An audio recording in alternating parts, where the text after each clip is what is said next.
Just welcome to class. Today is Thursday, March the 7th. I'm very happy to announce or to start the Photoshop module with you. So let's go ahead and get started. I'm going to share my screen and welcome back.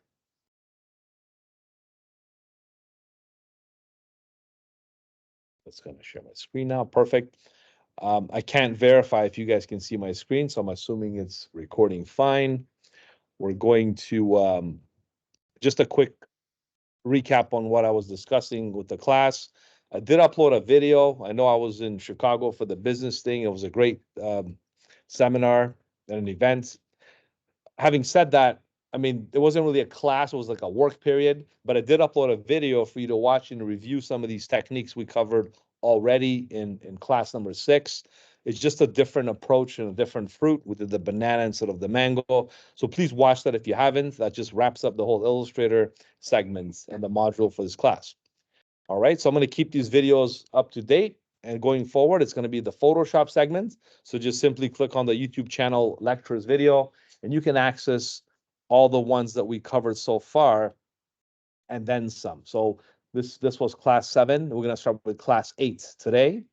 Class 8, week 9. So it does switch the numbers a bit because we had the week 8 reading week. So this is week 9, class number 8. So that's exactly what's going to show up here.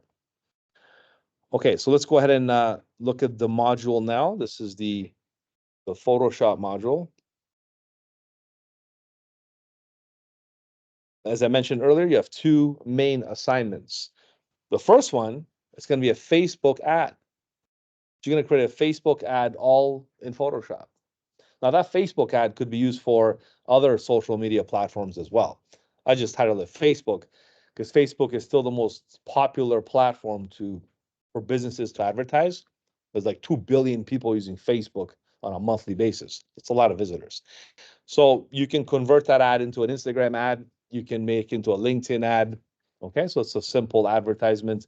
It's a still image ad. Okay, for now. And then when we start using Photoshop a little more, we're going to create a motion design ad. Okay, so you can have like a motion design implementation, like an animation. Okay, that could be a video for YouTube or it could be a video for any type of animation. Yeah, in Photoshop. Yeah, Photoshop does have a feature where you can record frames and build those frames into a timeline and make that into an actual advert. And these days, I mean, that's very important because a lot of the ads from TikTok to other channels, people are more attracted to moving parts than just images, right? Images are a thing of the past. Now with AI moving in very fast and rapidly, a lot of these images could be generated using various generations, like, you know, the learning models and languages that are out there, and not to mention even videos now. So it's going to be exciting with what we're going to be facing in the next year or two. So we're going to, you know, still keep up to the level of learning, you know, whatever update it is for Photoshop and Illustrator. Photoshop has a great AI integrated tool. Okay, it has Generate AI in Photoshop. So you don't have to use these other programs, even Chat GPT-4 and the other ones. You could generate images, whether it's Gemini or some other Jasper. I've pretty much tried a lot of them. But Photoshop is pretty much the same built-in AI integrated system in there as well. So we're definitely going to explore that. Okay, we'll see how Photoshop and AI work together. So this first and second assignment are here. The main project is located under the main projects tab, just like you saw it on your before. So the application splash banner was the Illustrator module. Call it your final exam project. For this one, you're going to create a web page prototype. So since this is a web production techniques class, what better way than to produce a web page prototype in Photoshop? Now this could be also, there's a mobile component as well. So just because you have the website done in Photoshop, you're going to create a mobile version as well. That could be also implemented in XD or Figma, and you can make an actual working prototype. Not only that, we're going to take all the assets, the graphical assets that are part of the Photoshop, and I'm going to show you a way to export them and plug them into your HTML and CSS. So you can actually make a real website, not just a prototype. It's a segue for you to take one part and apply it to the next. Okay, so that's exactly what that will be. And that's going to wrap up the the semester, okay, the Photoshop part. So that's your, I'm going to announce this after. Right now, the way it's due at the end of the semester. I think I'll give you like as much time as you need to get it done. I won't take it from there. Does this thing have sensors? Like I have to keep moving around or something? If I stayed still, it's gonna shut off. All right.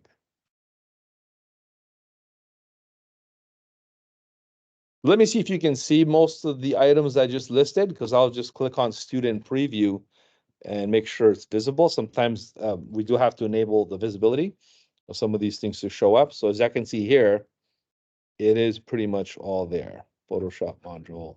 All right. Now the module for Photoshop is better structured. I say better because Illustrator was more like a drawing tool. So we took a different approach by practicing logos, redrawing shapes and stuff, and different drawing techniques.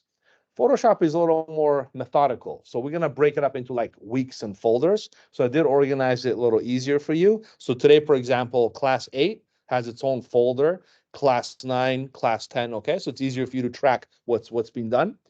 All right, just the way it's set up like that. So I think it's easier for you. So if you click on class number 8, these are the lesson files for today.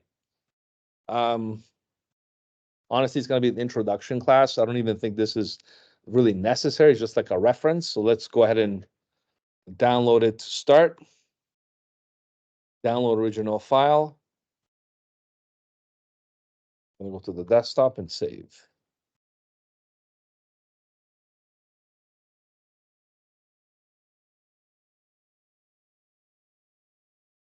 All right. I do teach the GDPW program, and I do teach the Photoshop class there. The difference is it's 15 weeks, right? So my challenge was to condense 15 weeks and to put Photoshop into this class here.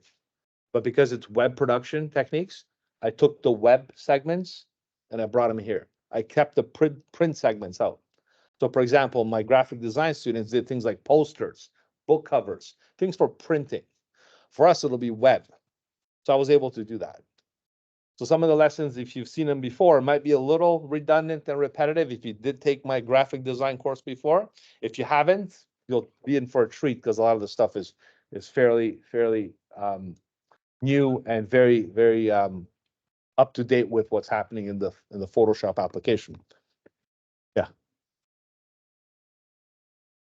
I do. Yes, I can give you access to it. Yeah, but what you need for this though, it's perfect for what I'm showing you. Yeah, if you subscribe to my channel, you can see all of them.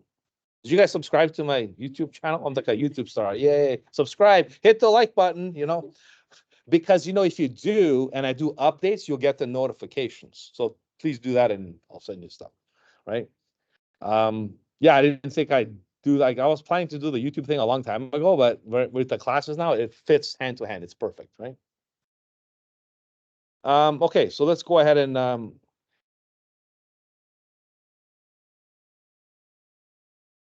let's do this first before we start. Let's do like a quick warm up of the interface of Photoshop, and then we'll open up the lesson files. Okay. So let's go ahead and minimize this window here. Lo and behold, do you have any questions about Illustrator, by the way, before we start Photoshop? Yeah, of course.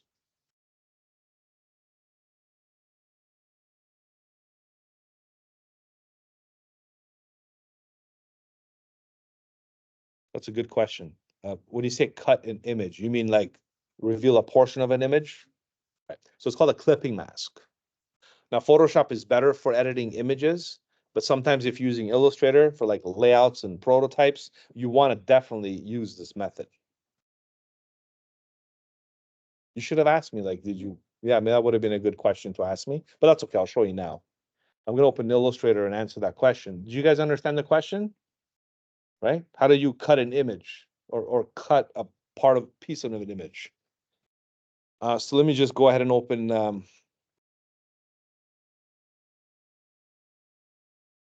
I'll show you what I've been doing for this.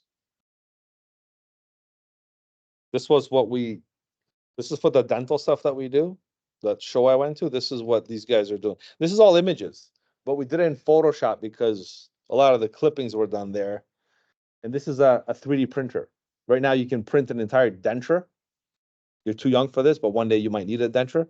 And you can replace your teeth with this denture-based material that we print and make the stuff come out. All these implants and stuff, that's all for your dental stuff that we do. Anyways, let me put this away. We'll get to the question here. I'm going to open up a new document. Okay. So let me place an image first. I'm going to go ahead and just grab an image from here. I have an image in this folder here, the selections file.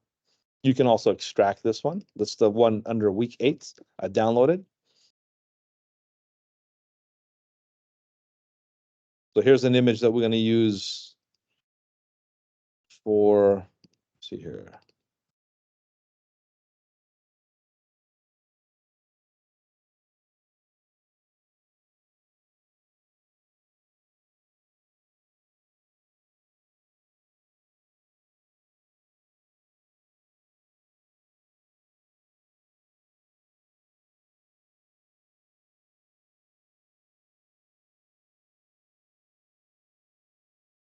So one shape would be basically, here's the image like this, right? I think I know what your question is. I'm going to embed this image, right? This is an image that we're going to use as an exercise later. I think this folder will last us not 1, but 2 weeks just to get warmed up into Photoshop. So here's an image that I have. What was your name again? Sorry. Samir. So Samir asked me, how do you do like a cutout part of an image? I'm going to use a nice hexagon shape, the polygon tool. I'm going to go ahead and do this. Okay. And this will be the shape that's going to cut out part of this image right here. So what I do is I put the shape on top of the image. I select both of them with shift. So I select the image and the shape. I right click and I create a clipping mask. And that's how you can cut images and shapes. Very simple. And now this becomes that. Now, if you want to edit this, you double click. That enters your isolation mode. And then you can move the image wherever you want. Notice how like this stuff shows up. This like a tree directory, like you're inside of something. It's a container in a container. So that's an indication that you're inside an image or a clipping mask. To get away, you press escape. That just takes you back up to the main interface. It's very hard to catch this if you're not used to it. So a lot of people struggle with this part.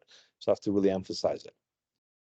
Now, next part of your question, how do you do multiple shapes? That's a tricky one. Even advanced people don't know this one. I got caught off guard once. I'm like, why is it not working? Because there's many ways of approaching it, but there's one way that works really well. So that's doing something more than a clipping mask. So let's say I want to have, let me press Command Y here. Here like this. I'm just going to press D for default, just so I can see the shape, right? So what I'm going to do here is this. I'm going to hold Option drag. Here's like 2, and here's like 3. 3 shapes. Because you see, if you do 3 shapes, 1, 2, and 3, and you do the same thing, it's only going to do it on the most forefront shape. Can't do all 3. So how do you do all 3? Can you do all 3? Right? So I tried things like this, grouping the shapes, right? So if I press Command G, if I group the shapes together, and then I select the image in the background, and I do a clipping mask, it's still not working. So what do you do? It is a tricky maneuver. So here's what you do. You select all 3 shapes, right? And actually, let me try one more method because I like to keep it simple, not complicated. So the other one was to make them into, let's go to the Pathfinder. Because technically this should work. If you unite these shapes into one, so they're one shape, and then you select it, it still doesn't work, okay? So here's the answer. I'm just gonna press undo here quickly. The answer is this. You go to Object, okay? Compound path, make. A compound path is composed of multiple shapes. to create this advanced feature that's will trap anything within its belonging, I guess, right? So if you make a not a clip, look, it's underneath clipping mask, compound path. The difference is you can't really, I don't think even compound path exists. Okay, you can't even select it from here. So you got to use the menu to make a compound path. Once you make a compound path, the shapes now have a different way of kind of understanding of their belonging, I guess, in the software. So what happens is now when you select the image and the shapes and you right click and make a clipping mask, it should work. I was like crossing my fingers there, better work. Because it is tricky, right? A lot of people struggle with this. But the trick was there was compound path, and then you take those three shapes and you mask them into an image. Good questions. Very good. Okay, and that's how you can basically do that next level stuff. And if you want to edit this, you double click, and then you can still alter the image within the shapes. If you double click again, you go inside the image and so on and so forth. Okay, any other advanced questions? Good. You even search the internet for this? No results, eh? This is like next level, right? Well, the thing is, like, and I've seen some there's some good stuff online, but a lot of this stuff doesn't catch everything. I've looked for stuff myself online. It's hard to find specific things. So definitely I will keep that in mind. And this is actually being recorded, so maybe I will upload the segment. All right, so I'm gonna close down the Illustrator file now. This was a good little review, and I like the fact that I did demonstrate how to do this. So I'm gonna call this compound paths. Okay, so that's the name of the routine that we use for that.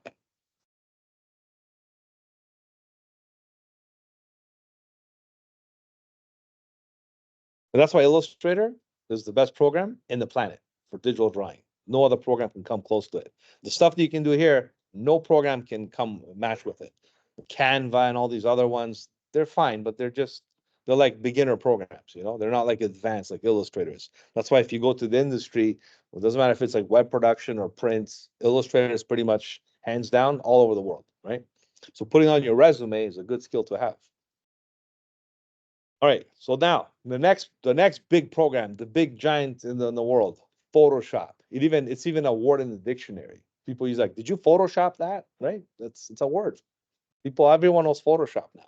Even people that don't know Photoshop know the word Photoshop, what it means. So let's open up the program. It looks like the PS icon for Photoshop.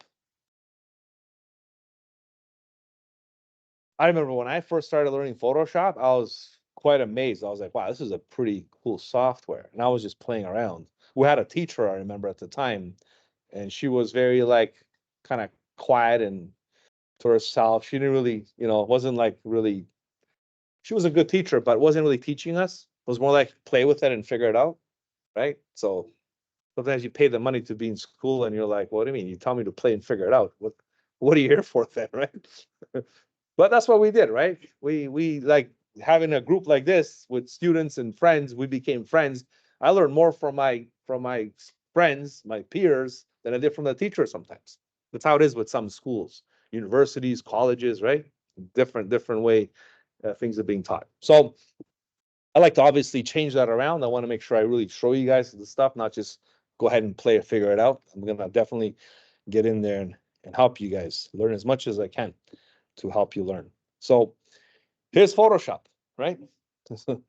This is Photoshop, and if you can see, I have some files that are already open, and I do have the option to create a new file. I can open an existing file, or I can just use like a variety of templates, which I don't suggest you do, because they want to hook you in with this membership, like Adobe Creative Cloud, and then they give you like 10 free photos or something, or templates, and then you pay like another subscription fee, and you don't want that, right? You already paid your dues. The deal you got for 135 bucks, you have all these programs at your disposal for a whole year. It's a pretty good deal. So I'm going to create a new file right now. Click on new if you're doing this with me. And you have different categories to choose from, just like Illustrator.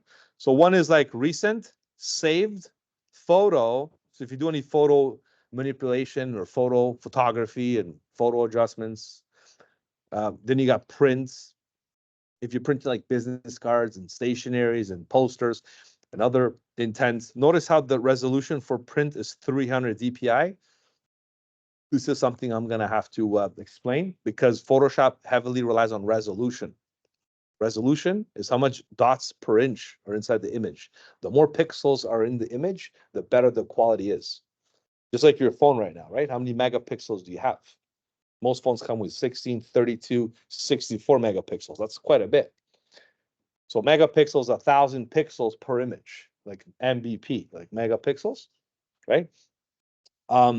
So standard resolution for like screen or the websites, even television, is 72. Doesn't matter if it's 4K, 2K, 8K. That's just like thousands of pixels. So you have like 4,000 pixels trapped inside the screen. So the more pixels, the more high resolution. So the main thing for you to remember is this. If you're doing stuff for like social media, for like PowerPoint presentations, screen presentations, like I'm doing this with the projector now, all you really need is 72 dpi. When you take photos with your phone, they're all 72. But the dimensions is like 8,000 pixels, 4,000 pixels. That's what makes them high quality.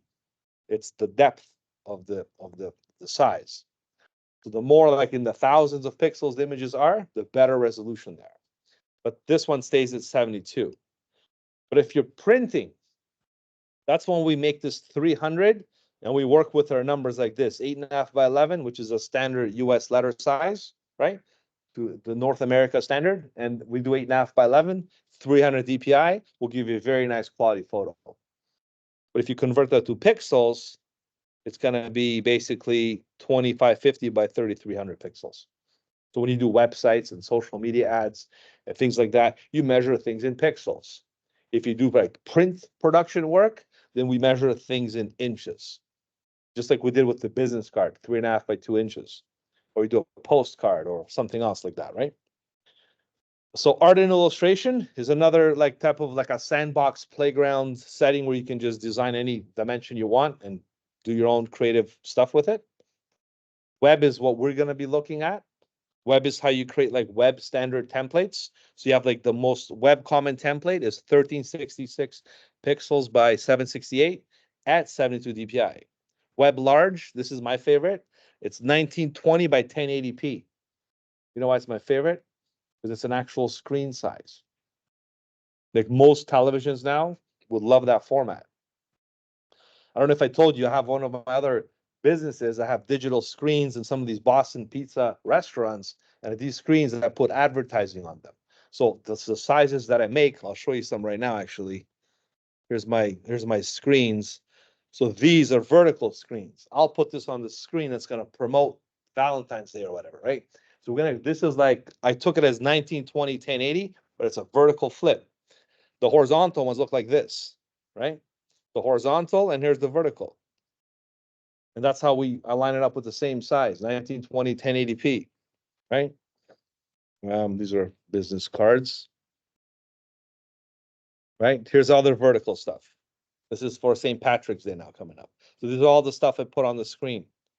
This is the same size, except it's vertical. So not only for websites, even for television media display advertising screens, 1920 1080p is a great format, okay? Medium is okay, but I don't kind of suggest it, but all three work basically. When you're creating a prototype in Photoshop, you want to stick with the most common ones, okay? Because if you want to go like back in the day when websites were 800 pixels wide, that's when the smaller websites existed. You still see websites that are like 800 pixels, right? Have you seen some websites that are still outdated out there? Any websites that you've seen lately? Here's one that comes to mind. Which one? Craigslist. That's right. Let's go to Craigslist. Right? Look at Craigslist. Right? But to be honest with you, they did modernize the website. So this was, something that I do platforms as well. You know, they did a study on Craigslist. They changed some, even eBay. Remember when eBay was big? They made a change of the color or something. Their popularity dropped like right away. They plummeted. So they said, just don't change it. If it ain't broke, don't fix it. So they left it like this because a lot of their audience, like the older generation people, they'll love to look at this. They like to look at this and say, oh yeah, jewelry, right? Some people like that. They don't want to go and search and click, drop down menu, look for stuff. No, they're not used to that. Some people are not. Look at your parents, for example, right? My mother, I remember, she probably prefer this. She likes to look at stuff instead of like use a drop down menu, right? So this is why they left it like that. But if you click on the menu, look what happens. It does change to a more responsive design. So then you do have this thing, right? And you do have the categories listed this way. So they do have two formats.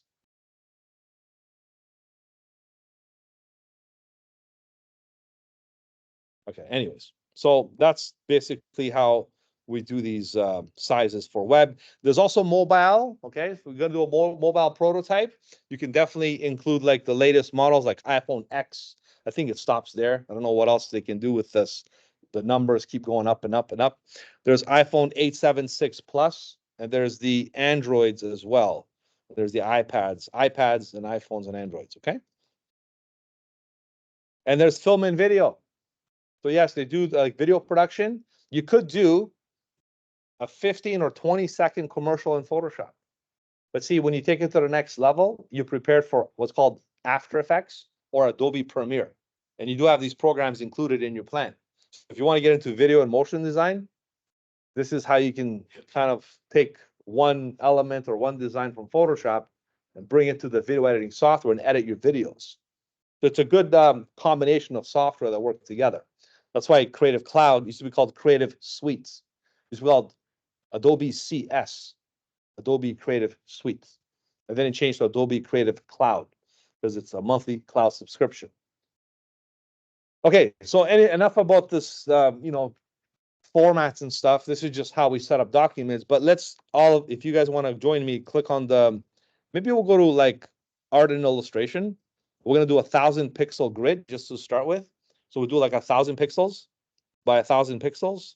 And the resolution, we're going to maybe change it to like 150, just a little less. We don't need to 100 resolution. RGB color. Yes, 100%. If you're printing, you should change it to CMYK because that's for print stuff, right? RGB is usually what we use for the screen. White background, you can change it to another color. You can make it transparent. You can make it any color of your choice. I'll leave it white for now, so it's nice and visible. And then we'll leave everything else at default. Another option I'm not going to talk about now, but in case you're wondering what's that, artboards. Yes, you could make multiple artboards. That was a big update in Photoshop with the artboards. You know how that's going to be handy for you? When you create multiple web pages for the prototype, just like you would in XD or Figma. You make multiple frames or artboards. So Photoshop has the same capability. So we're not going to do that. We're just going to make it 1,000 by 1,000. Make sure it's pixels, not inches, because if you make it 1,000 inches, it's going to be the size of this room, and it's going to crash your computer. So very important. Pick the units first, and make sure you match the actual the units second, because the units should be like something you should definitely follow through after you confirm the size. So make sure it's pixels. And that'll be that. Hit the create button. And this is going to be a very simple square looking document, right?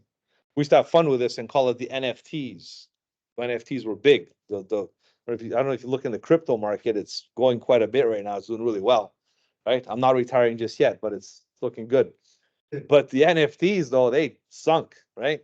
And I used to make jokes with my students, let's make some NFTs in Photoshop. And we did. We had some fun with it. So guess what we're going to do today? We're going to create an NFT. We're going to create an actual design from scratch that nobody else will have but you, okay? We're not going to use images. We're not going to use anything. And this will just kind of open your mind of what Photoshop can do, because I don't want you to just think Photoshop is a photo imaging program. So you bring a bunch of images, you make a collage. Yeah, that's true, but you can do a lot more in Photoshop than just that, okay? So we're going to start with that exercise to begin with. So let me make sure everyone is ready. Who's doing this with me right now? Okay, good. All right. We have the document ready to go. Let's go ahead and start with the rectangular and the elliptical selection tools. This is how we're going to start with. Now, this is the tools, by the way. If you don't see what I see, I suggest you change your interface to under Window, Workspace, and I love using the classic workspace, the Essentials default. So Essentials default, I use the word classic, that's like more like an Illustrator term. So do Essentials default interface setup. And if it's not like that, you can actually reset the Essentials. If you reset the Essentials, you might have something like this. And I'm a strong believer of having this expanded into 2 columns, not one, because it's hard to catch everything and explain things. Just like Illustrator, I'm going to go over here and open this up and make it 2 columns. See, it's very easy to see this, the fills in the background, the foreground color, and all these other important settings. Otherwise, it's very hard to catch it. And for me to explain things, it's easier this way. So keep it at 2 columns. You can also save your workspace by going to Window, Workspace. Okay, there's no save. It used to be called Save Workspace. But now if you acquire what's called a new workspace, we'll save your workspace. If you want to just go ahead and hit New right now, it'll create this as a new saved workspace. That's what that means. So I'm just going to go ahead and call this, testing 1, 2, 3, right? And that's going to be now part of your, so you don't have to go back and forth and juggle interfaces from one to another. And there's testing 1, 2, 3, right? You can see that. Okay, so Photoshop is, as I mentioned before, the most powerful digital imaging software in the world. Now, what makes it so special is the fact that it has multiple ways of using selections. And selections is the most important part of using Photoshop. And then comes layers and everything else that goes with it. But when you master selections and layers, you can be so much confident that you can use Photoshop to its probably 70% capacity. The rest of the 30%, I like to call it, is all the miscellaneous stuff like filters, effects, and all these other stuff. You can easily learn online watching YouTube videos if you want. I can only fit in so much in 7 weeks, but you'll have that much confidence and knowledge that you can learn Photoshop infinitely, right? So that's why I'm going to focus on the important root stuff that you got to learn. So selections and layers. Once you master that, this program is very fun and easy to use. So having said that, let's go ahead and start with the selections. These are right here. This is the rectangular, this is the elliptical, and the single row and column marquee tools, which are very, very miscellaneous. They're not really used. These are very important. So let's go ahead and start with the rectangular marquee tool. With this one, you're going to establish a selection on the screen by doing this. Photoshop and Illustrator are completely different. They might look identical, but they're not. Illustrator is a digital drawing program. You draw shapes, you click on them, you resize them, you move them, you arrange them, you group them, you draw things. Not here. Here you select things. You select pixels. And what you do with the selection is up to you. Maybe it's an image you want to cut and paste something, or change someone's hair color, or put a face on someone's, make them look like half an animal or something. Do some weird stuff, right? So you can do a lot of image manipulation. So by selecting pixels is what gives you the power to do that. So making a selection is very important. Deselecting a selection, just as important. So to deselect the selection, I simply click away and the selection disappears. So try this a few times. Let's get the muscle memory going, like make a selection, deselect the selection, make a selection, deselect the selection. So you train your brain to know that, to register that part. And once you do that a few times, you'll know that, hey, that's how you can make selection and deselect the selection. It's so important that there's a menu here called select, strictly for selections, and you can go to like deselect the selection, which is Command D. It's a shortcut. If you press Command D in Illustrator, it duplicates the shape. So it's a completely different world, right? So if you go to deselect, it'll do the same thing. So I prefer just to do kind of like that. It's faster than you looking for menus all the time. So that's why I want you to train your brain to do this. Now, if you make a selection and you move your cursor inside the selection, you'll see the cursor change to an arrow selected version, which means you can move the selection.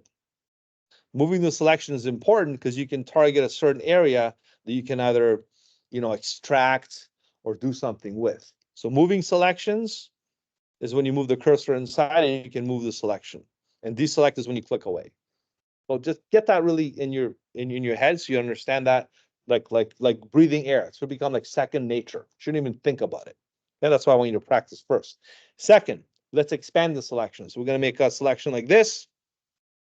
I'm going to ask you to hold shift on your keyboard and just basically go inside the selection and make another selection by overlapping the existing selection. So what you're doing is you're creating this design of different shapes working together. Okay? Looks like some kind of a floor plan. And that's how you can add to the selection. Holding shift lets you add multiple selections and turns them into a shape.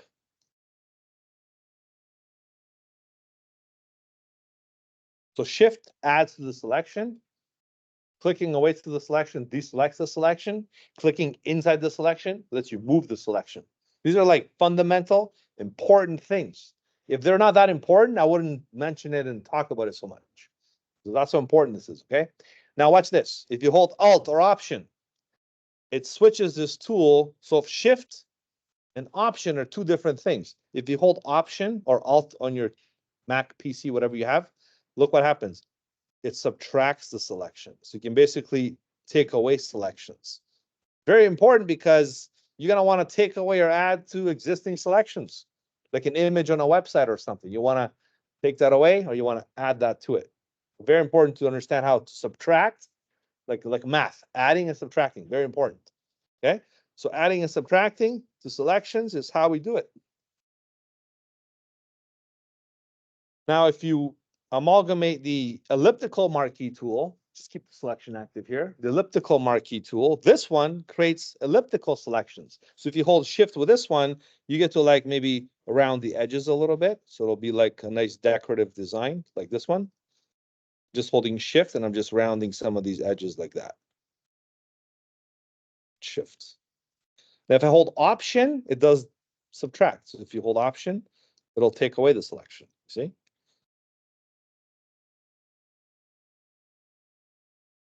So shift to add and option to subtract.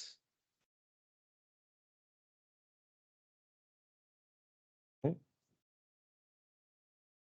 And I bet you any money in the world that your design does not look like mine or anybody else in this room. This is what makes it like a fingerprint, very unique. And wait till we're done, you can have your own masterpiece ready to go. Okay. So this is the selection now. And now we're going to fill it a color. To fill it a color, because you have a selection, what happens is Photoshop stops everything and acknowledges the selection. So saying, okay, what do you want to do with the selection? Well, maybe you want to copy and paste, or you want to maybe add a fill. So to do that, you go to the edit menu and you go to what's called fill. You can also do a stroke, right? It's very different than Illustrator. You don't just go click on a color, and because it's not an object, it's a selection. So now you want to fill the selection. So if I go to fill, it'll ask me, well, what do you want to do? You want to fill it like foreground color, background color? Well, what's a foreground and background color? The foreground color for me right now is the white foreground color. The background color is the black. Black is the background, white is the foreground. I can always switch those around. But I can also select a different color by clicking on the color option here. And then you can pick any color. So maybe I'll go with this bright purple just to wake you guys up a bit, right? Okay. And I'm going to do a normal 100% opacity color with the purple that I chose. Click OK. And there it is, right? Now, this is not the only way to fill it. There's like 5 ways to fill selections, but I'm just keeping it very simple so you can understand how the process works.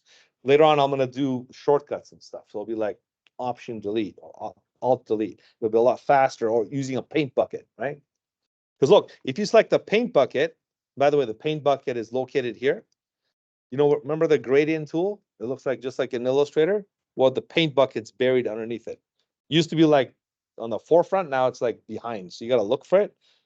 There's the paint bucket tool right here. And the paint bucket tool acts on the foreground color. So what's the foreground color right now? It's white. So if I click inside this purple here, it's going to fill it white, right? So let's change that to another color over here. I don't know if you guys see the colors here. I can go to a different color. Let's get that purple back. And I click inside. I'll make it purple. So based on whatever color you select here, it'll change it over here. And the paint bucket will administer that color on your selection. Now you can also do it this way. You can click on the foreground color. Look at my cursor here.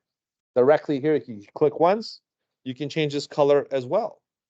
If you change this color, you click OK. You can also go ahead and click to change that color.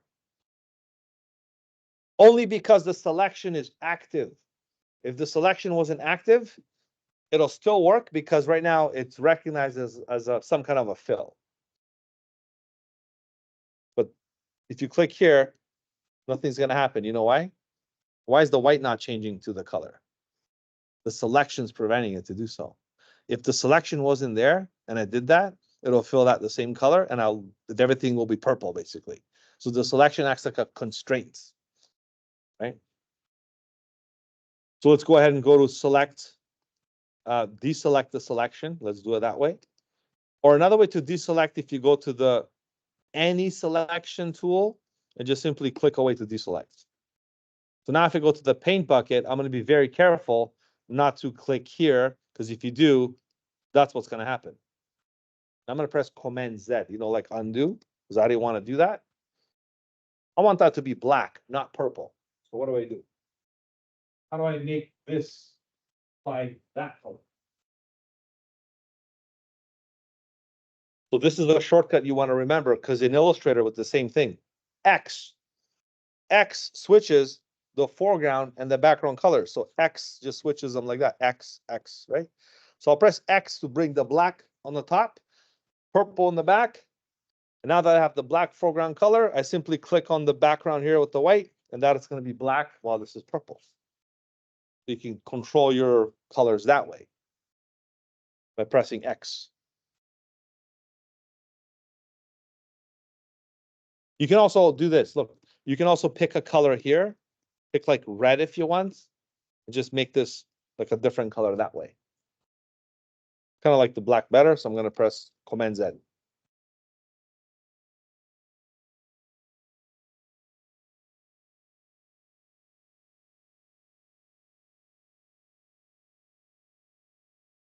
Let's actually make this here.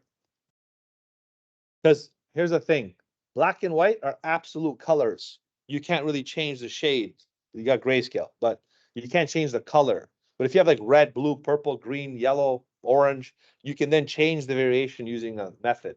So therefore, based on that, I'll leave the purple, but I'll change the black to like maybe like a green or something, like a dark green, like a forest green. So just it looks like that.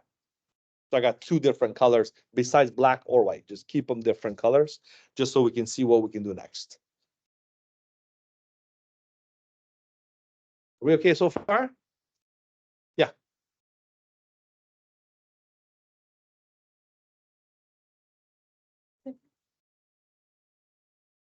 In this particular exercise, it's called the Picasso. Everything is one layer.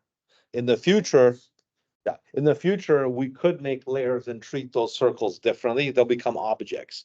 But to answer your question, no, because this is like we're like artists right now. We're like doing this on a canvas. There's gonna be no layers on this one. It's gonna be straight as you see it. It's like a very unique artwork approach. Because layers is a separate lesson I'm going to introduce, and that'll basically exemplify what you're asking me on that. Okay, so now, because we're doing selections and colors here, right? I'm going to go back to the rectangular marquee tool again, right? Actually, let me show you what these do. Single row and single column. You might use these, I don't know. Let's go with the row. This just makes a line going across like this. So if I hold shift and you do this, with shift, you get to add multiple lines.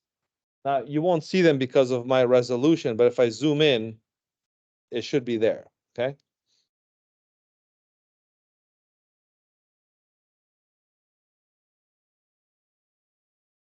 Right?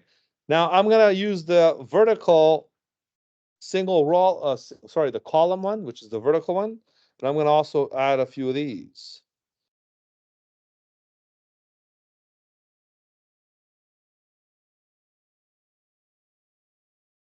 These are like boundary lines, right?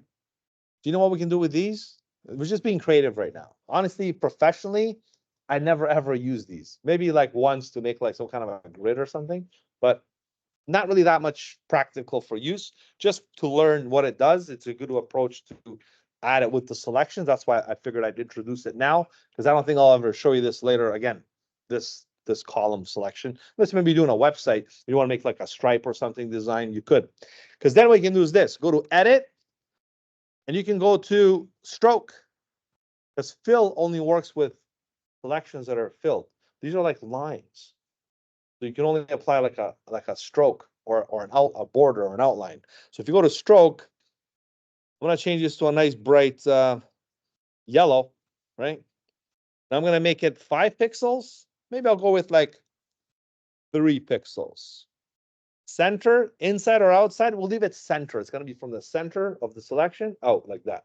So if I click OK, and then deselect, go select, deselect, that'll be your pattern.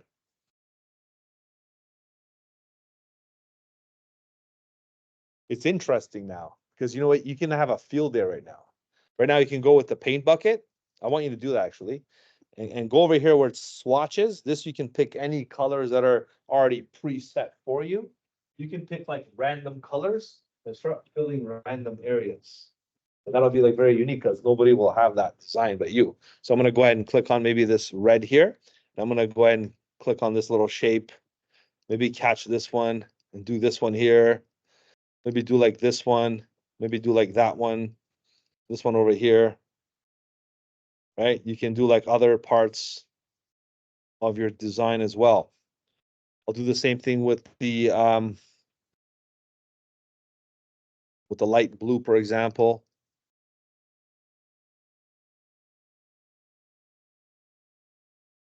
Right? Sure, we'll throw the yellow one in there as well.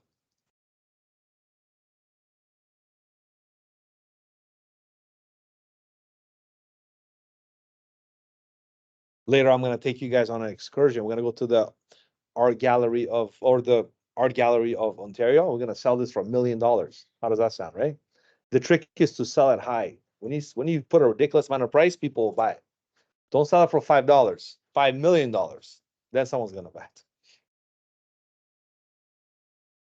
All right, so we're going to do that. Maybe we'll do a few more. Here's the burgundy color here, or the brown. Right, so we're just having some fun here, changing different colors. Perhaps I can pick another color from my menu this way. Looking for a nice orange. There's a nice orange there. Perfect. Let's do that one. So orange.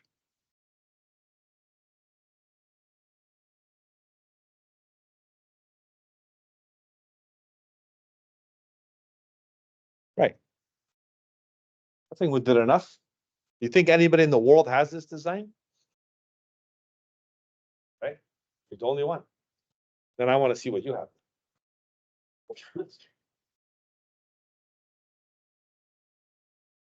Listen, if you sell for $5 million, I want a 10% cut, okay? Gotta help your teachers too, right? That's okay. That one go for $2.5 million. It's okay.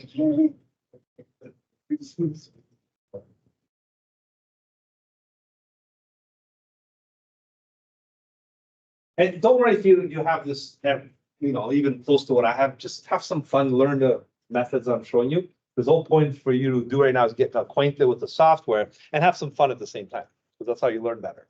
Because what we're gonna do next is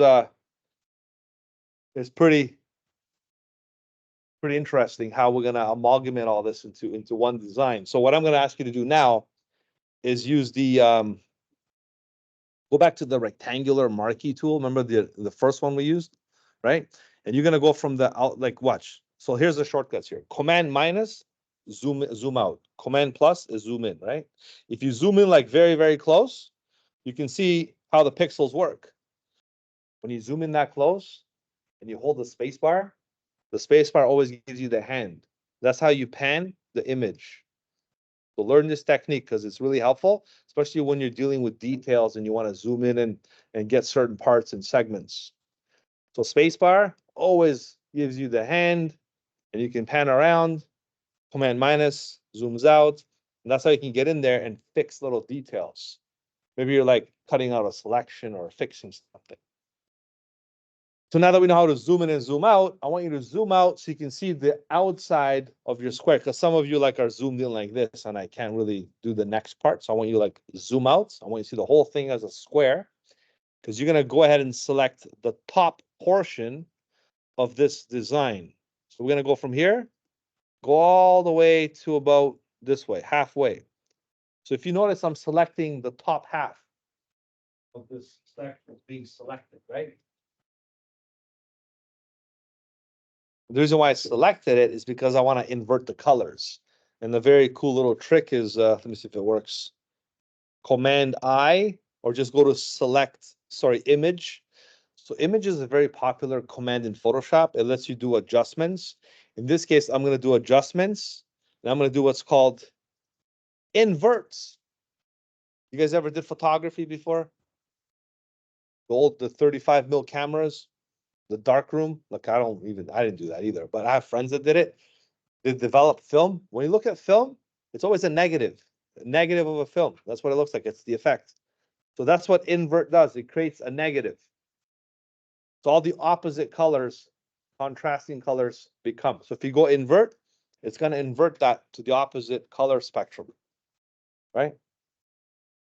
If I do the same thing this way, I'm selecting the whole half now, the left side. Look, the left side is being selected now. I'll do the same thing. Command I, inverts, and invert the colors even more. And again, you don't have to do all this. I'm just showing you different ways you can change colors. Because right now, this really, really looks unique. And lastly, just to finish this off now, we're going to use an elliptical. So this is all elliptical rectangular selections. The elliptical tool, watch this. Start from here all the way across like this. So I have an elliptical. Can you see it? Can you see the elliptical, a big circle selection? I have selection is like, oh. What I want to do now is do something really crazy with this design, right? I want to make it like kind of blend it together. Like this is okay, but it's a little, too modern or maybe too much abstract. So we're gonna make it really a twist design. Actually, I was in St. Petersburg in January for the new holidays, which is in Florida, and I went to the Salvador Dali Museum. It was pretty special. Some weird stuff. The guy's brain was just next level. And even a lot of his artwork, you can see it, but 90% of his artwork was hidden. So you can see for like hidden messages and stuff like that. It's really cool.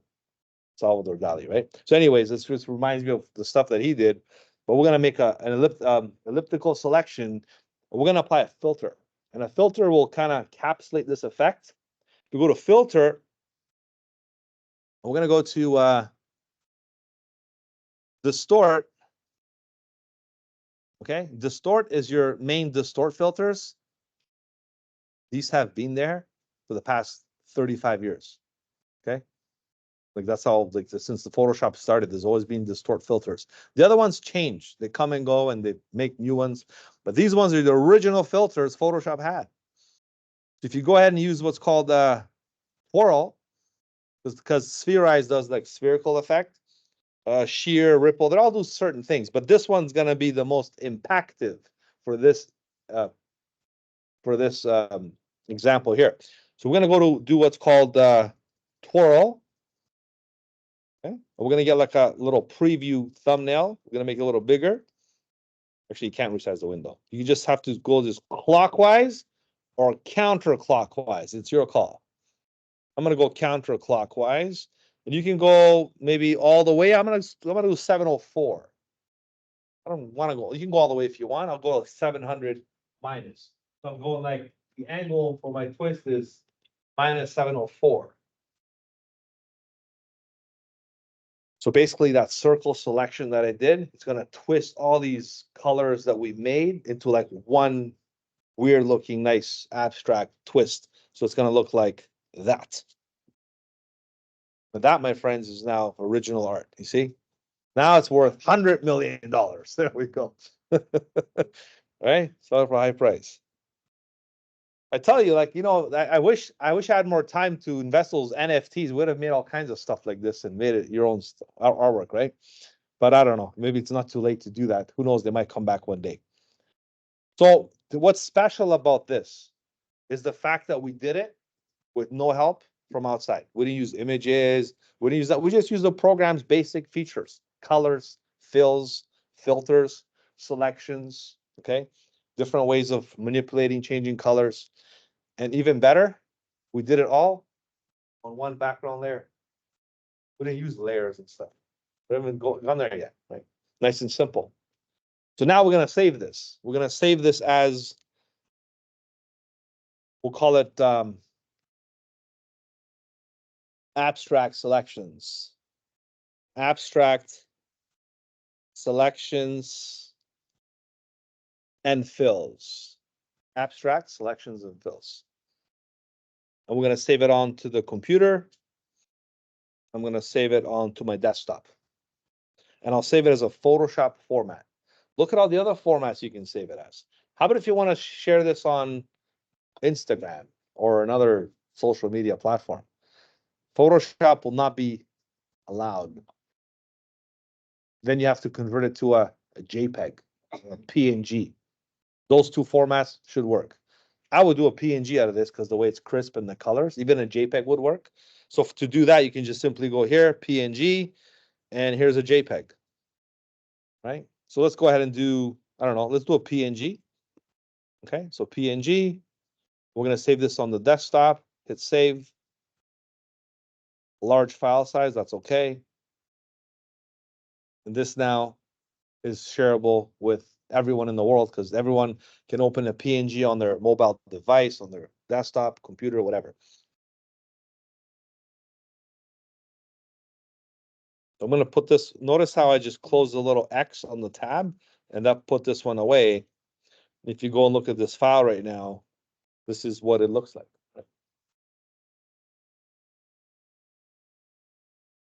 And since we're doing like a nice, I want to be more involved with you right now. Like now we're doing more like Photoshop stuff. I want to get you more engaged with the Blackboard because now you're more familiar with the school and how things are working, and you're more in tune with the program.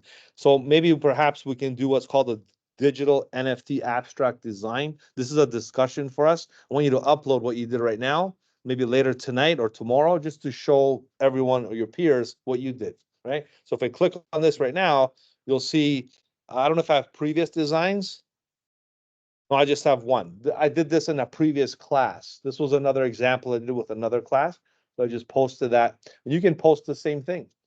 So to post this new thing that I just did, I'm going to go over here and type a response. Just hit the attachment button, like a normal email attachment, right? I'm going to go to the desktop. Look, this is AI generated. That's a tooth. Look at an abstract design. Here's my NFT, right? So I'm going to hit save, right? And I'm going to go post, respond. So now this is the second thing I posted. I want you to do the same thing. So at the end of the day, or next week, I'm going to go through this and see all of your masterpieces, right? It's a good way for everybody to kind of take part in this whole thing.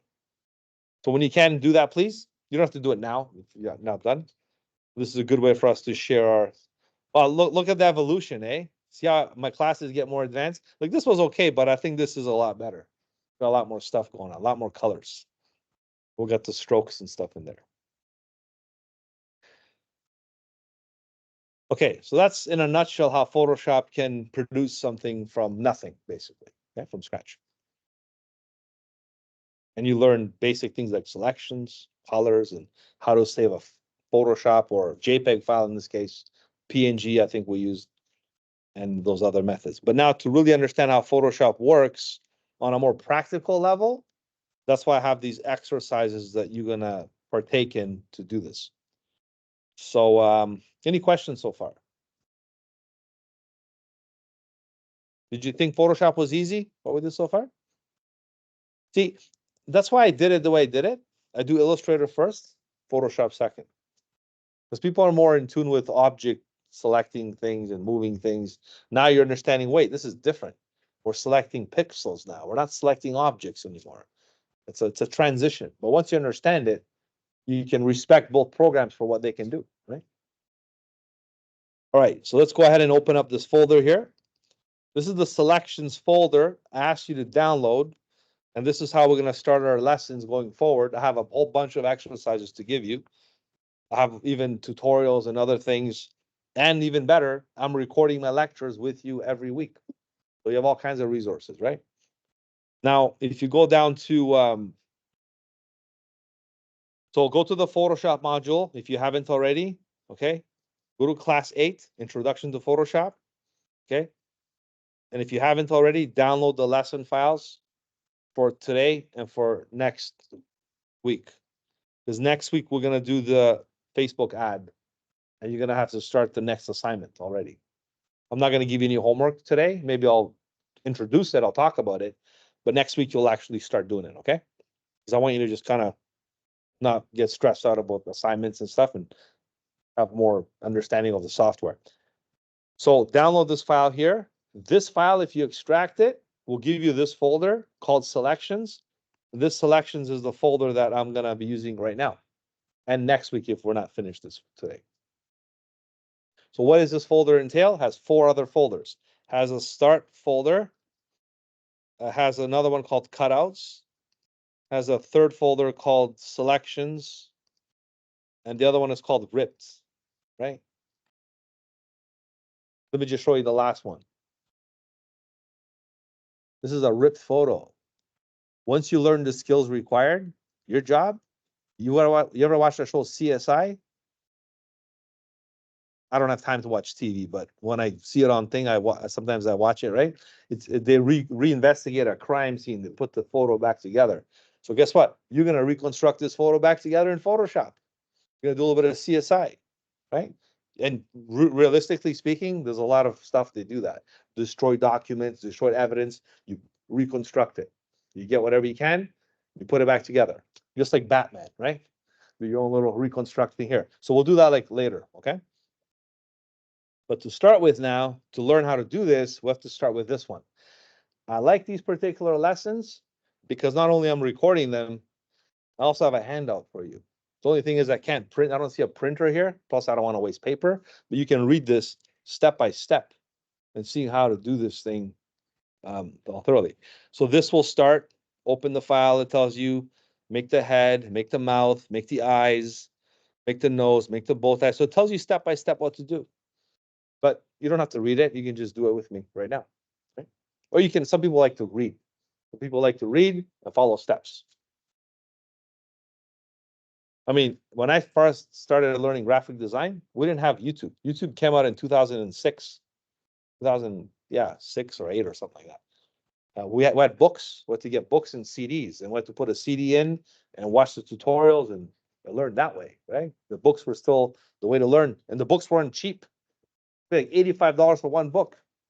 So my expenses for school was like thousands of dollars because I had to purchase all these textbooks and CDs and stuff. I would go to the store. Sometimes you'd borrow the book from the library and you would take the CD, copy it, and bring it back. Because now you have a copy of the CD content. So that was a quick little hack we did back in the day. But now we don't have those days. Now you got YouTube and all these other platforms and websites you can learn stuff from. But again, I like still doing things in steps like this, reading steps and following different parts. So, lo and behold, let's open this up. This is called the watermelon exercise. Double click on it, and you should open it up in Photoshop because it's a PSD document. PSD stands for Photoshop document with the extension of .psd. That's how you can recognize a Photoshop file. just as you can recognize a JPEG by looking at JPG or JPEG or PNG or the other formats. Okay, so this one now will entail all the more basic and intermediate techniques, maybe even advanced. Already you're going to know how to put this thing together. Okay, so open it up and we'll get started. The first thing is we'll focus is on this orange peel here. It also gives us a tip, elliptical marquee. Option start at center. Option means Alt on the keyboard or Option. So that means I know we know how to make an elliptical selection. We just made one earlier. You can just go and, make a selection like that, right? But did you know if you hold Option and you start at the center, see the center, right? If you start at the center and you hold Option, you get to make a selection from the center out. And if you hold Shift at the same time, first Option, then Shift, it'll be a perfect elliptical or a circle, I should say, of a selection. You don't have to go close to the edge, just enough like that, and you can move it slightly left and right to make it perfect like that, right? And that's how you can make a selection from the center up. This will be a component or part of the image that we're going to construct by using this selection, okay? So the selection's made. Now what? Well, now we want to extract it from this layer to a separate layer so we can move it on top of the melon head. We'll call it the melon head, right? So to do that, I'm going to press copy and paste. Just like you copy and paste code in your other web development classes that you have, we're going to copy and paste pixels from an image to another layer. So just hit copy and paste, Command C, Command V, and you notice when I do that, it pasted those pixels on a separate layer. The thumbnail looks exactly like what I selected. So you know exactly what you're getting. So and the selection disappeared. So the next move is to go to the move tool, which is this one here. Oh, remember this, okay? The move tool is also the most important tool because this one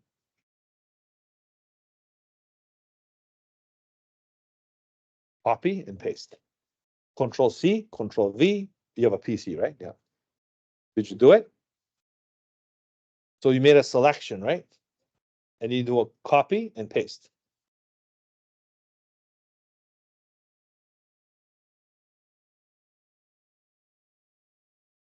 Oh, yeah. You know what? Thank you for helping her. And I'm gonna, everybody, make sure this is, look, it should work anyways, but if it gets you like stuck sometimes, it's finicky, right? It's very problematic. Make sure you click on the layer. And I'm glad we're talking about this because I'm gonna repeat it again and again and again. Because you gotta be consciously aware of what layer you're in. Because if you're in this layer and you're trying to select this, it won't work. Because this layer only has that piece of the puzzle. This has everything. So for you to select anything, you have to be in this layer. So make sure going forward, you got to do a lot of click, click, click, select this layer, select that layer, copy, paste. You got to practice that, okay? But before we do that, let's move this layer to the right position by using the move tool. So V is the shortcut for the move tool. If you press V or just click on this move tool here, and it's funny because if you just hover the mouse, Photoshop will has a little play button. You can, I mean, what more do you want? Is an essential part of Photoshop. I don't even have to be here. I'll see you guys later, okay? Layers, but entire groups. You guys are gonna tell you how to use it. A powerful tool for organizing and arranging your workspace. With the Move tool, you can also rotate, skew, and scale your selections. Just make sure the Show Transform Controls options in the options bar is enabled.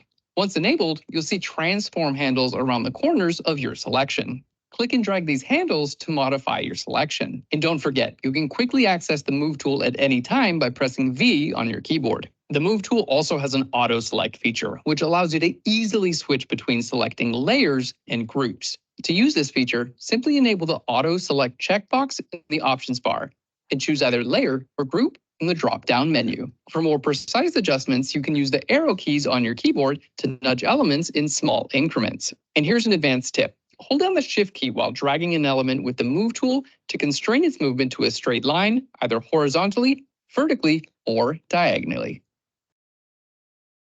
Thanks, John.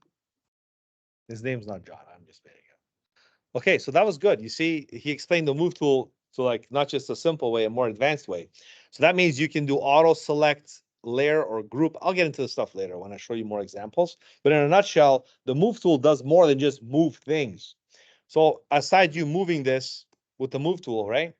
You can also do, if it's show transform controls. Here's the thing though, I don't like to have all this stuff. It might overwhelm you right away. Like too many things happening at one time. So let's keep it simple, right? Let's just move this around. Let's put it where it's supposed to go. If you want to resize it, you could activate this thing called show transform controls. You can do on and off. And if it's on, you can literally, I think you have to hold shift to keep it constrained. Because if you don't hold shift, it might do this. Tell me if that's the case. It might be reversed on your computer. You have to hold shift or no? You don't, eh? So by your default is no shift. But if you do hold shift, it's the opposite. You can actually warp it. So it's up to you if you want to constrain it or not. Yes. Sure. Yeah. So basically, I'm going to press enter. And do me a favor. Let's not worry about the show transforms things yet. I'd rather use the menu for it. So do you want me to select the orange again? Okay, so let me do one better. Let me do one better. So the one I just showed right now is this little thing called show transform, but you got to make sure you're in the move tool. You got to make sure you're in the right layer for this to work. Now, honestly, just by teaching this properly, I'd rather do this another time. I'd rather show you the actual transform function itself, which is under edit. And my favorite is this one here, free transform, which is Command T or Control T on a PC. Free transform, if you activate that, it'll do the same thing. You can resize, look, you can rotate, you can do lots of cool things. And then press enter when you're okay with that. Or press escape to cancel. So Command T, practice Control T. That's a shortcut you should remember. Resize, press enter. I think this is more practical than using that little checkbox. I mean, the checkbox is okay too, but it's like new little bells and whistles. They like to like always improve the software. I think it just confuses people more. But it's also good to have for other things. I'm not knocking it and saying it's bad. It's just I prefer the Control T.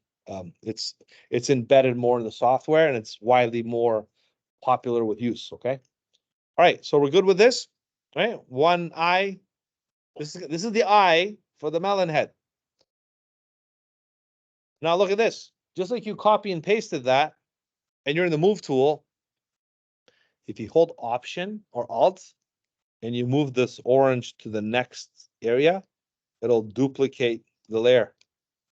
Just like Illustrator, Option drag, right? So now you have two layers. And I'm running out of space here. So I'm going to condense this by double clicking here on the properties and on the swatches, because I want you to have this area nice and big so you can see a lot of layers are going to accumulate. So I don't want you to have limited real estate in that interface part. And this will be, I want you to rename the layers. So this will be like I1. And notice how I double clicked where the text is. Because look, if you double click in the wrong place, look what can happen. Watch this. You're going to bring up this layer styles. This is like week 3 stuff. We're not going to touch this right now. But here we're going to make some cool things as well. But we don't want this right now. Just cancel. When you double click, make sure you double click where the layer 1 text resides. So this will be I2. So you got I1 and I2. And you can even select shift, like both layers, and you can move them together at the same time. You can even do Command T, which is transform, and resize them at the same time.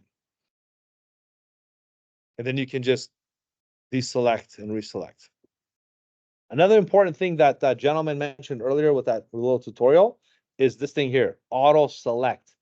By default, 5 years ago, if I was to teach you the software, this is usually disabled, which means you have to make a conscious effort to click on the layer and then just to move the layer that. Notice how I'm not even on it. I'm here on the white and I'm moving it around because this is not on auto select layer.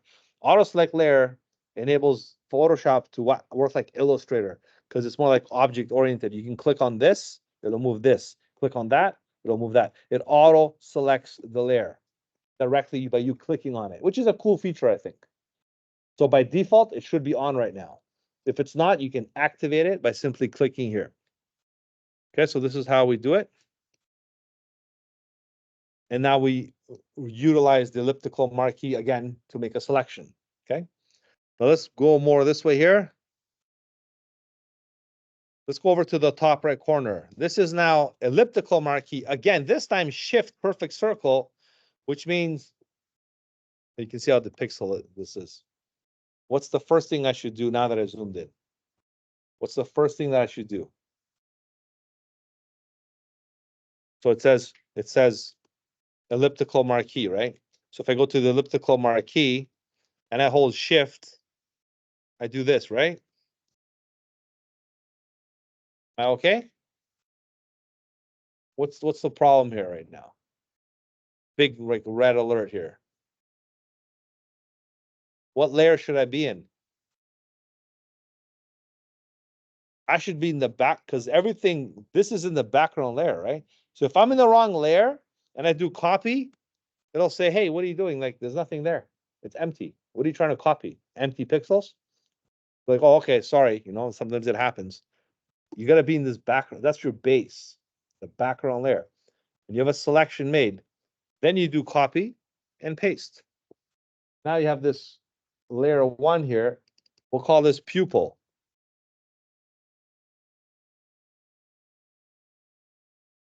I'm going to zoom out, use the move tool, and move the pupil. Oh, the move tool's right there. And move the pupil all the way here. Oh, I want the pupil to be on top of the orange, but it's going behind the orange. So how do I put it on top? So move this layer on top of that layer, right? The stacking order. That's how you can stack the orientation of your layers. Right? Like, it's not like Illustrator. When you go send to back, bring to front, it's all about the layers right now. You can still use the same method, but so now this becomes like that. And yes, if I want to make one more, right? Look at this, Option or Alt drag to the other side. So now I have all these layers.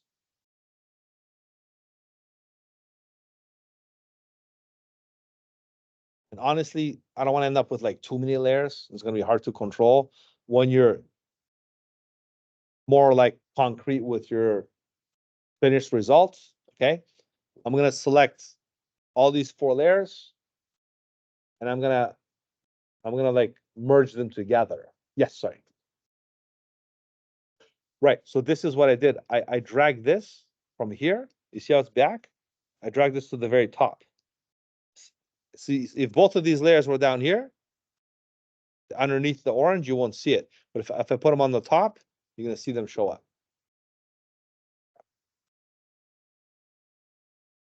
So I'm going to select all these 4 layers. Look at this. Click on this one. Shift select all 4 layers. I just want to have more space. Okay. And right now I'm going to teach you how to merge layers. We're going to do right click, merge layers, Command E or Control E. Merge layers. You can also group the layers, put them in a folder, but I don't want to go there yet. That's a little more advanced when it comes to like, you know, you have like 100 layers, and you got like 20 here, 10 there, 15 there, 30 there. Then you can start putting groups because you don't want to merge everything. Sometimes you want to keep things separate. Because how about if you want to, I don't know, maybe move one of them up and down. So merge layers will make that impossible because you're flattening pixels. Right? When you do this, it's done, right? You can press undo, but tomorrow, let's say, when the file saved, reopen, I can't all of a sudden go and say, hey, you know what? I want to move this here. Watch this. I want to move this here. I want to move this one over here, right? I can't do that after I do this part. So be very, you know, decisive on how you do this, or do it for the right reason. So now that I know I'm not going to do that, I'm okay with, keeping this in the middle. So having said that, I'm going to select all these 4 layers, Command E or right click, merge layers. Now this is all one layer. And I'm going to rename it and call it eyes. So this is the eyes layer. And yes, this is called a visible. You can hide and show the eyes on the composition.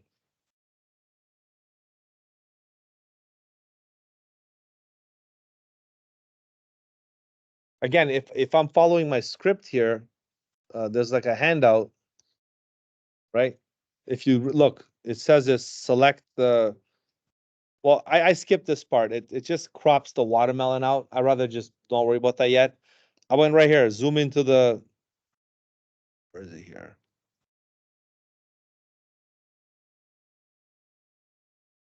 Anyways, it's here somewhere, but I'm kind of doing this more in a constructive way, but you can follow these steps too. It's the same thing I'm showing you right now.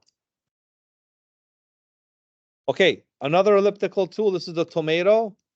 Okay, for this one, I mean, honestly, you can do the same thing, just use the elliptical selection tool, but I want to show you a more advanced method of doing this, because Photoshop obviously over the years developed more selection tools. So this one here is like a really, really nice tool. It's called the object selection tool, but this is like the latest one that came out. So I'd rather just not do that yet. I'd rather demonstrate that on something else. It's called like the ultimate tool. But this one here is good. The quick selection tool, this one, quick selection tool. This one's really, really smart. Because if I'm in this background layer and I click inside this tomato, it'll differentiate the pixels, like the red pixels from the white pixels. It'll know which ones are which. So all you have to do is just click here, just click, and it'll select the tomato. Let me do this again, okay? Just click here, just once. Wow. Just click once. Usually you have to go click and drag and get all of it. But yeah, you literally just have to go, because look, if I go over here and I click, I could have done it here too, see? It just adds to the selection. So look, if I want to select the green, I just click on the green. It just targets those pixels. Now that depends on your threshold. The threshold is determined by the size of the brush and stuff. So let's just go here again. Click once, select the tomato, right? Copy and paste from the background layer or Command J. Oh, I just gave it out. Command J. Command J, and I don't want to overwhelm you. It's like copy and paste in one shortcut called Command J, like jump. Okay, Command J. I know. Let's stick with copy and paste for now. So Command J, and then what you do is you grab this, right? Or, if it makes common sense, you can use the menus, right? Copy and paste and stuff like that too. So I'm gonna, because the handout here talks about Command J a lot. So when you read this up, it'll say Command J, Command J. That's what that means. Okay, so let's go ahead and grab this now. Right to, this is the mouth. Maybe I'll squish the mouth a bit. It looks like too open, so I'm gonna hit Command T.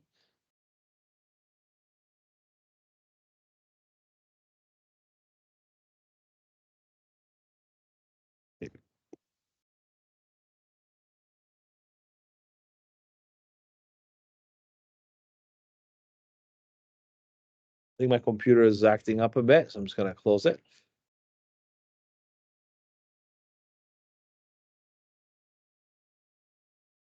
Yeah, it's acting up because I'm doing this. It's not responding, so I'm gonna quit Photoshop and reopen it very quickly. I'm gonna hit save. Command Q. Let's hope my recording is still active.